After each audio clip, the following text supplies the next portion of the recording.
في ليلة هادئة من ليالي المدينة، خرجت أنا سارة من شقتي في هدوء تام. كان الوقت متأخراً وجميع أفراد العائلة نائمين، حتى أطفال الصغار كانوا في أحلامهم. نزلت الدرج بهدوء نحو شقة والدة زوجي، والد زوجي الذي نكني له كل الاحترام، لكنني كنت في مهمة خاصة.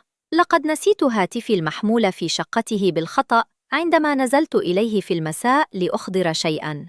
الغريب في الأمر أن شقة حماي والد زوجي كانت في العادة مقفرة في هذا الوقت، لكنني عندما اقتربت من الباب سمعت همسات خافتة.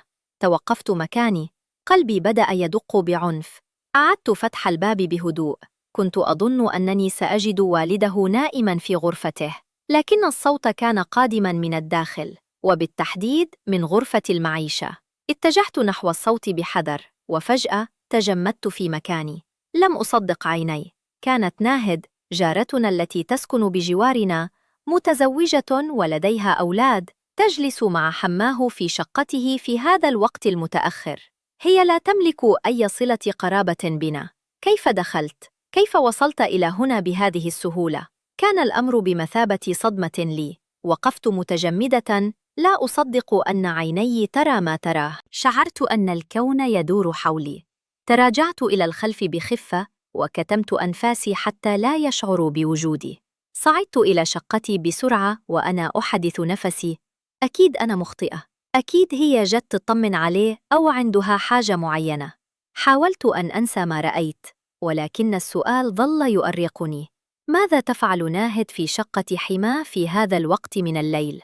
ظل هذا السر يرهقني طوال الليل، لكن المفاجأة الأكبر كانت بانتظاري في صباح اليوم التالي. تخيلوا أن أرى هذه المرأة نفسها، ناهد، تقف في مطبخ حماي وكأنها في بيتها. كانت تطبخ وتغسل وكأن شيئاً لم يكن. كيف تجرؤ على الظهور هنا بعدما رأيت البارحة؟ وهل يعلم زوجها بهذا الأمر؟ هذا ما سأرويه لكم في الجزء القادم، فتابعوني. في صباح اليوم التالي نزلت إلى شقة حماي كالعادة لأتفقده وأطمئن على احتياجاته. كانت لدي ألف سؤال يدور في رأسي بعدما رأيته البارحة، وعندما دخلت المطبخ صدمت مرة أخرى. كانت ناهد هناك بالفعل، تقف أمام الموقد تعد الإفطار وكأنها صاحبة المنزل. نظرت إليها بصمت وذهول. هي نظرت إلي بابتسامة مصطنعة وكأن شيئاً لم يحدث.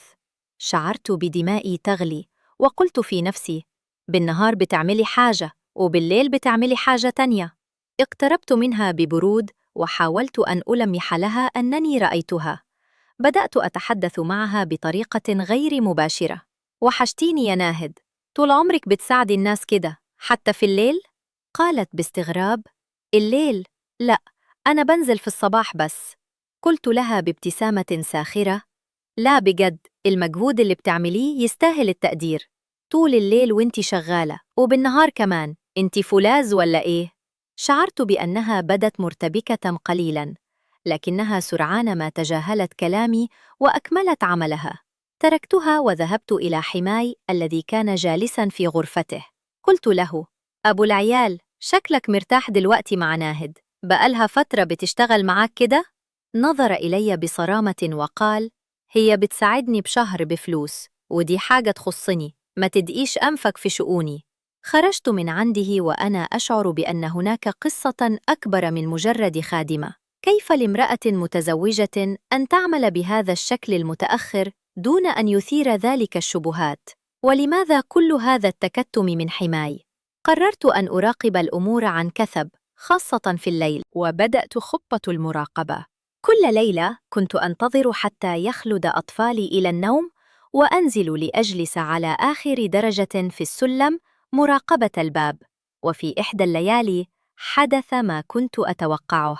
رأيت ناهد تطرق الباب بحذر، ويفتح لها حماي بسرعة وتختفي بداخله. لم أعد أتحمل. قررت أن أتأكد من الأمر بنفسي. ماذا فعلت بعد ذلك؟ هذا ما ستعرفونه في الحلقة القادمة. الليلة التالية قررت ألا أترك الأمر يمر. رأيت ناهد تدخل إلى شقة حماي. انتظرت بضع دقائق، ثم نزلت بهدوء ووقفت خلف باب شقته. وضعت أذني على الباب وبدأت أسمع همسات وضحكات خافتة. لم أستطع السيطرة على نفسي، كان الغضب والفضول يمزقاني من الداخل. طرقت الباب، سمعت حركة سريعة بالداخل، ثم فتح حماي الباب بوجه متعكر. قال بغضب: مالك في آخر الليل دي؟ دخلت بسرعة بدون استئذان واتجهت نحو الغرفة. كانت ناهد تقف هناك ترتب ملابسها في خجل وهي لا تنظر إلي. صرخت فيهما: هو انتوا بتعملوا ايه مع بعض؟ يا حرام عليك يا عمي، انتوا مش خايفين ربنا؟ بدأ حماي يغلق الباب بعنف ويقول: انتي مالك ومالي أنا وعلاقتي بالناس؟ دي حاجة خاصة بيا، انتي مجرد زوجة ابني مش وصية عليا. أما ناهد فحاولت أن تخرج مسرعة، لكنني أمسكت بها وسألتها بتهديد: وجوزك يا ناهد؟ لو جوزك عرف إنك بتلفي على رجالة في البيوت بالطريقة دي هيعمل فيكي إيه؟ نظرت إلي بحقد واضح وقالت: أنت اللي حتندمي على اليوم اللي شفتينا فيه. ثم غادرت بسرعة. تركتني أنا وحماي في المنزل، وهو ينظر إلي بغضب كاسر ويقول: شفتي اللي كان نفسك تشوفيه؟ إيه رأيك دلوقتي؟ تركت الشقة وأنا مرتعبة، لكن ما حدث بعد ذلك كان الأسوأ. في اليوم التالي اختفت ناهد ولم تعد تأتي. شعرت أن العاصفة بدأت تقترب مني. حماي لم يعد يكلمني، ونظرته لي صارت مليئة بالحقد. ظللت صامتة، أحاول أن أعيش حياتي بشكل طبيعي، لكن القدر كان يعد لي مفاجأة مدمرة. في الأيام التالية تابعوني لأخبركم بها. مرت أيام قليلة بعد المواجهة، ولاحظت أن ناهد توقفت عن المجيء تماماً. شعرت براحة في البداية، لكنني لاحظت أن حماي أصبح يتجنبني، وعندما نلتقي نظراته تكون مليئة بالحقد. لم أكن أعلم أن ناهد ذهبت إليه واشتكت، وأنه كان يخطط لشيء ما. بعد أسبوع وبينما كنت في مطبخي أحضر الطعام، سمعت صوت طرق عنيف على باب شقتي. فتحت فإذا بحماي واقف في حالة هياج، عيناه محتقنتان بالغضب. صرخ في وجهي: ملكيش ذرة رحمة، انتي اللي ضيعتي لي ناهد، خليتيها تخاف وما تجيش تاني عشان خاطرك انتي وشكلك المتصايب. حاولت تهدئته وقلت: أنا ما قلتلهاش حاجة وحشة، أنا بس واجهتها بالحقيقة، انتوا بتعملوا علاقة حرام. زاد غضبه وقال: حرام؟ انتي عارفة ايه الحرام؟ الحرام إنك تتدخلي في خصوصيات غيرك. أنا كنت عايش مرتاح مع ناهد، وهي كانت بتساعدني مش بس في شغل البيت، كانت بتقضي لي احتياجاتي كلها، والنهاردة انتي اللي ضيعتي كل ده. ثم توقف فجأة ونظر إلي بنظرة مريبة. قال بصوت خفيض: بما إنك انتي اللي ضيعتيها يبقى انتي اللي هتعوضيها. من النهاردة هتنزلي تشتغلي عندي زيها بالظبط، وأقصد بالظبط كل حاجة. صعقت من كلامه. قلت له: أكيد بتتكلم جد، أنا مش ناهد، أنا مرات ابنك. قال بابتسامة شريرة: بالظبط، عشان كده، عشان تعرفي إن مفيش حد هيقف في طريقي. ثم ترك الباب مفتوحاً وذهب. منذ تلك اللحظة بدأ الرعب الحقيقي في حياتي. حاولت ألا أنزل إليه وحدي، وكنت آخذ أطفالي معي في كل مرة، لكنه كان يراقبني. وفي يوم من الأيام فوجئت به يقف خلفي في المطبخ وأنا مغسلة الأواني.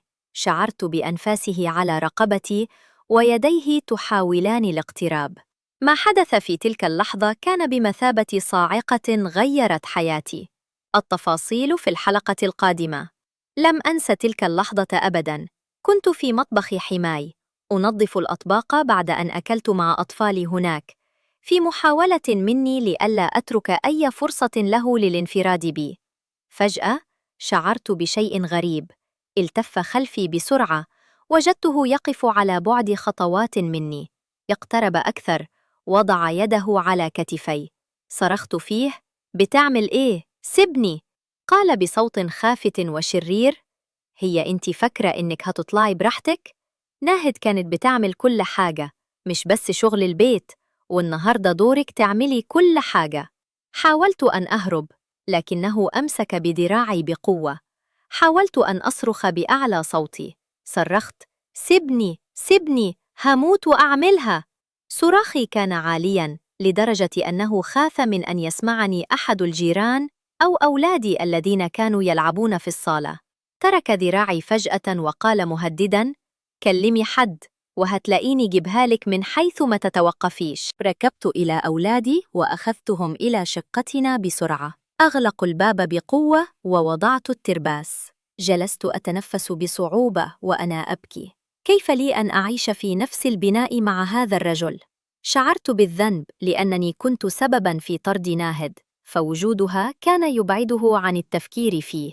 أخذت أفكر ملياً فيما حدث. زوجي مسافر بعيداً ولا أعرف كيف أخبره بهذا الأمر. هل سيصدقني إذا أخبرته أن أباه حاول التحرش بي؟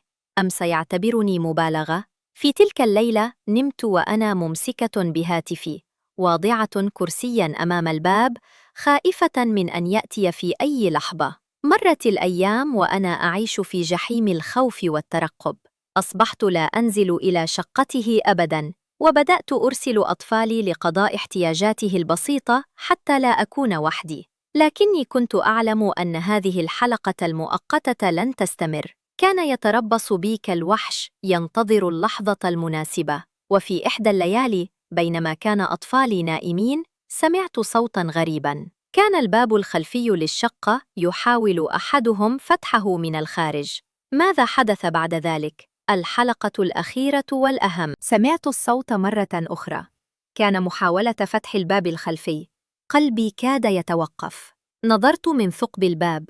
رأيت ظلاً يتحرك. كان هو. كان يحاول الدخول إلى شقتي في منتصف الليل. ركضت إلى باب الغرفة التي ينام فيها أطفالي وأيقظتهم بهدوء وذعر. همست لهم: البسوا هدومكم بسرعة، هنروح عند خالتكو. لم أسألهم. أطعوني بصمت وخوف. حملت حقيبة صغيرة بها أوراقي وبعض النقود وفتحت الباب الأمامي بهدوء. نزلت الدرج مسرعة وأنا أحمل طفلي. نبضات قلبي تكاد تسمع في المكان الهادئ.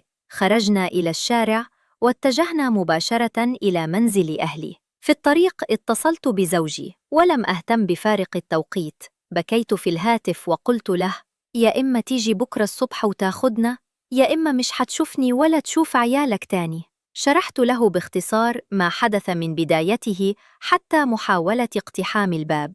صمت لثوان ثم قال بغضب لم أسمعه منه من قبل: خليكي في بيت أهلك، أنا جايلكم النهاردة. في اليوم التالي وصل زوجي مسرعاً. لم يذهب إلى بيته أولاً، بل جاء إلينا. استمع للتفاصيل كاملة مني ومن أطفالي الذين أكدوا خوفهم من جدهم، ثم ذهب إلى والده. لا أعرف تحديداً ماذا دار بينهما، لكن عندما عاد كان وجهه متجمداً. قال لي: أنتِ وعيالك هتسكنوا في شقة منفصلة بعيد عنه.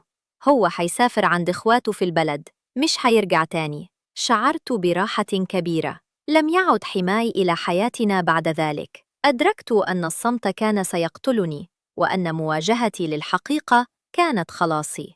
اليوم أعيش أنا وأطفالي في أمان، بعيداً عن الرعب الذي عشناه. تعلمت أن الخوف لا يحمي، وأن حماية نفسي وأطفالي هي أولويتي الأولى، حتى لو كان الثمن خسارة علاقات عائلية سامة. يا ريت لو عجبتكم القصة تدعموني بلايك واشتراك في القناة، وتفعلوا الجرس عشان يوصلكم كل جديد، وانتظروني في قصة جديدة قريباً جداً. أمانتكم. لو كنتم مكاني كنتم هتعملوا إيه؟ شاركوني رأيكم في التعليقات.